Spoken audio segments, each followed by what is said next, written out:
शादी के 1 साल तक मेरे पति ने मुझे छुआ नहीं। मैंने अपनी शादी में सभी चीज़ों को स्वीकार किया, लेकिन बावजूद इसके मुझे अपनी शादी में हमेशा कुछ कमी लगी। ऐसे में जब सच्चाई मेरे सामने आई, तो उसने मुझे हिलाकर रख दिया, क्योंकि मेरे पति तो इस बात से बिल्कुल भी इनकार नहीं किया जा सकता कि परिवार में लड़की के पैदा होते ही उसे शादी का सही मतलब सिखा दिया जाता है। मुझे भी बचपन से यही सिखाया गया था कि शादी एक पवित्र बंधन है, जिसे हर कीमत पर संजो कर रखना चाहिए। शायद ऐसा इसलिए भी क्योंकि मेरे माता पिता और भाई बहनों की मैरिड लाइफ बहुत ज़्यादा खुशहाल थी। यही एक वजह भी है कि मैं इस तथ्य पर विश्वास करने लगी थी कि जिससे भी मेरी शादी होगी, उसके साथ मैं कदम से कदम मिलाकर चलूंगी। लेकिन मेरे साथ ऐसा नहीं हुआ। समय के साथ मुझे समझ आया कि कैसे हम दूसरों की खुशी की परवाह करते हुए खुद की खुशी को दांव पर लगा देते हैं। दरअसल जब मेरी शादी हुई थी, तो उस समय मैं केवल 25 साल की थी। अपनी शादी को लेकर मैं बहुत ज़्यादा एक्साइटेड थी। ऐसा इसलिए क्योंकि मुझे यकीन था कि मेरे माता पिता की तरह मेरा वैवाहिक जीवन भी काफ़ी अच्छा होगा। उन्होंने मेरे लिए एकदम सही इंसान चुना होगा, जो मुझे हमेशा खुश रखेगा। लेकिन मैं नहीं जानती थी कि मेरी किस्मत में कुछ और ही लिखा था। शादी से पहले मैं अपने होने वाले पति से 1 से 2 बार ही मिली थी। वह काफ़ी शर्मीला और शिष्ट था। उसे देखकर मुझे यही लगा कि वह मेरे लिए एकदम परफेक्ट है। मैं अपने फैसले से काफ़ी ज़्यादा संतुष्ट थी। मेरे पिता ने भी मेरी शादी बहुत अच्छे से की थी, लेकिन शादी की पहली रात मेरे साथ कुछ ऐसा हुआ जिसने मेरी ज़िंदगी को बुरी तरह से हिलाकर रख दिया। सभी जानते हैं कि शादी की रात कितनी मायने रखती है। इस अनुभव को यादगार बनाने के लिए मैंने खुद को तैयार कर रखा था। मेरे पति अंदर आए, बैठे और मुश्किल से कुछ मिनट ही मुझसे बात की। उन्होंने यह कहकर बात खत्म कर दी कि वह थक गए हैं। मैंने भी यही सोचा कि शादी की रस्मों के कारण थकान हो गई होगी, इसलिए मैंने भी इस बात पर ज़्यादा रिएक्ट नहीं किया। मैंने अपनी शादी में सभी चीज़ों को स्वीकार किया, लेकिन बावजूद इसके मुझे अपनी शादी में हमेशा कुछ कमी लगी। ऐसे में जब सच्चाई मेरे सामने आई, तो उसने मुझे हिला कर रख दिया। मेरी शादी को 1 सप्ताह बीत चुका था और मेरे पति ने मुझे अब तक छुआ तक नहीं था। मुझे कुछ अजीब सा लग रहा था, लेकिन मैं अपनी तरफ से पहल नहीं करना चाहती थी। ऐसा क्योंकि मैं भी बहुत शर्मीले स्वभाव की हूँ।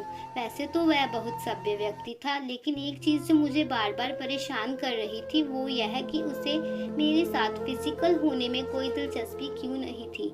यही नहीं, जैसे जैसे समय बीतता गया, उनके साथ रहकर मुझे ऐसा लगने लगा था वह मेरे पति बनने के बजाय दोस्त बना रहना ज़्यादा पसंद करते हैं। महीने बीतते गए, वैसे ही मुझे हर रोज़ एक नई चीज़ का अनुभव होने लगा। लेकिन अब भी हमारे बीच न्यू कपल वाली फीलिंग नहीं थी। ऐसा लग रहा था कि शादी करना और इसे बनाए रखना उनकी मजबूरी बन गई थी। मैंने कभी उनसे शिकायत नहीं की। ऐसा इसलिए क्योंकि वह बेहद नेक दिल और दयालु इंसान था। मुझे उसके साथ किसी तरह की कोई दिक्कत नहीं थी, लेकिन इसके बाद भी मुझे लगता था कि मेरी शादी में कुछ कमी थी। हमारी शादी को 1 साल बीत गया और हमारे बीच छोटी सी बात को लेकर झगड़ा हो गया, जो वास्तव में गंभीर लड़ाई में बदल गया।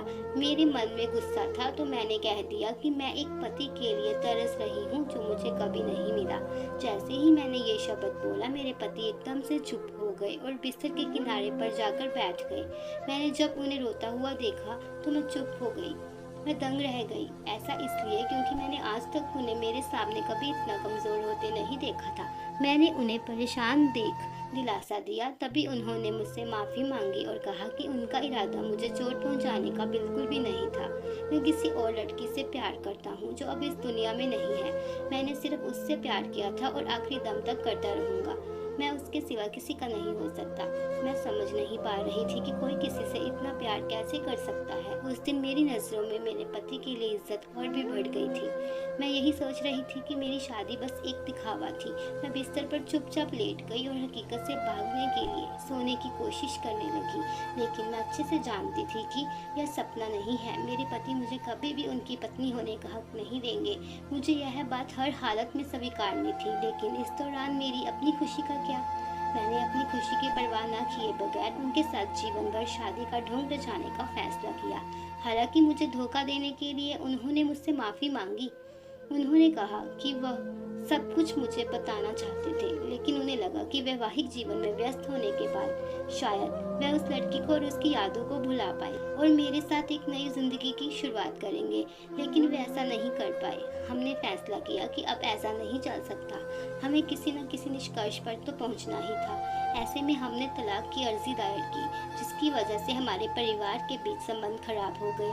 लेकिन मेरे और मेरे पति के बीच दोस्त के रूप में रिश्ता बहुत मजबूत हो गया। मैंने उन्हें समझा और उनकी भावना की कदर की। वह चाहते थे कि मुझे ऐसा व्यक्ति मिले जिसके साथ मैं हमेशा खुश रहूं। हमारा यह कदम उन बंधनों से मुक्त करने के लिए ज़रूरी था जो हमें दुखी और अधूरा शादी में जोड़े रखना चाहते थे। लेकिन मुझे खुशी है कि हमने समाज की परवाह नहीं की, बल्कि अपनी खुशी के बारे में सोचा। सच कहूँ तो आज मैं बेहद खुश हूँ। दोस्तों, कहानी सुनने के लिए आपका बहुत बहुत धन्यवाद।